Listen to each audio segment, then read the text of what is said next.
Good morning, Kay. I'm Pat and Paint, and I'm here to help you with your question about spray guns. Today we're going to spray a deck, and I'm going to use the opportunity to show you the utility of several of our spray tools. Often houses and decks and fences are cleaned with pressure washers, but this deck doesn't require severe cleaning, so we're going to use a simple Mold Armor Easy Deck Wash. You apply the product with a garden hose, let it sit for 10 minutes, and then use the garden hose to rinse it off. No pressure washer required. Let's take a look. This product is quite simple. You simply rotate the dial to the dispense setting and it sprays a combination of bleach and water onto your deck. Use a scrub brush on a pole to knock off the loose impediments all over the deck after you apply the hose in wash. Then take your wash and apply another coat to eliminate a lot of the debris. And after it dries, you'll be ready to paint. At this point, we've used our Easy Deck Wash to prep the surface along with a scrub brush to help remove any stubborn stains. The rinse is in place. We're going to let it air dry while we go to the store and demo the spray guns that you ask about. Everyday do-it-yourselfers usually think of air compressors and spray guns when they think about spraying paint.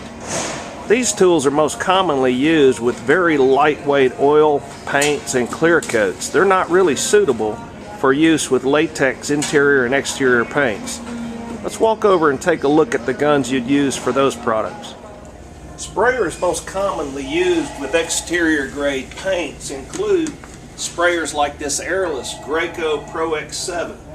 If you look on the container, on the application line it says use a 15 thousandths or a 17 thousandths tip. In your package with your Graco sprayer comes a gun and it happens to have a 15 thousandths tip.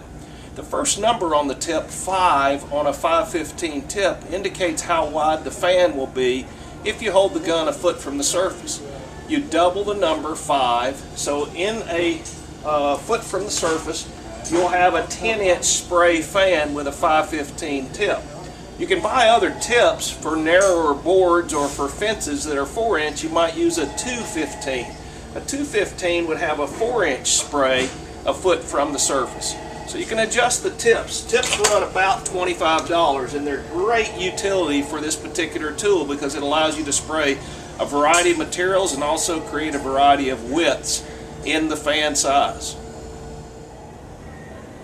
Additional tools that I really like are the extension. 30-inch extension takes the standard tip off, applies to the tip of the gun, and puts your tip 30 inches away. If you're standing painting a fence or a deck, that prevents you from having to lean in close to the surface. So you can stand upright and paint the flooring surface of your deck. It's also great for reaching up and reaching under soffits and other parts of overhanging buildings. Finally, there's this addition to the gun that puts a roller in your hand instead of a spray tip. You can take this tool indoors and paint interior walls, ceilings. The beautiful thing is you can add this onto your system, take your gun and put it inside of a containment like a washing machine tray, the little catch tray that's normally under a washing machine. It'll protect the floor from spills, and then you just run the hose out to your workspace. It's extremely fast on interior walls. I really do like this tool.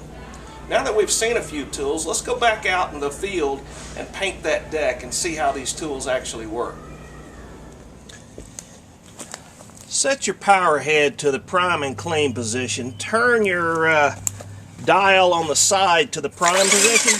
When you see paint come out the clear overflow hose, then turn it back. The paint will be redirected to the main drive. You can turn the volume up and then go out to your spray gun and begin your project. Set your fan in between the building and the deck and run your spray right along the edge. This will give you a rapid way to make the transition between the building and your floor.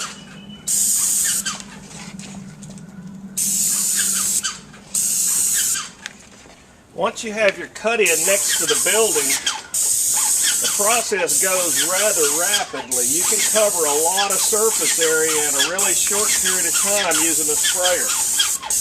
Okay, you know, you asked the question how to improve the work without damaging your back.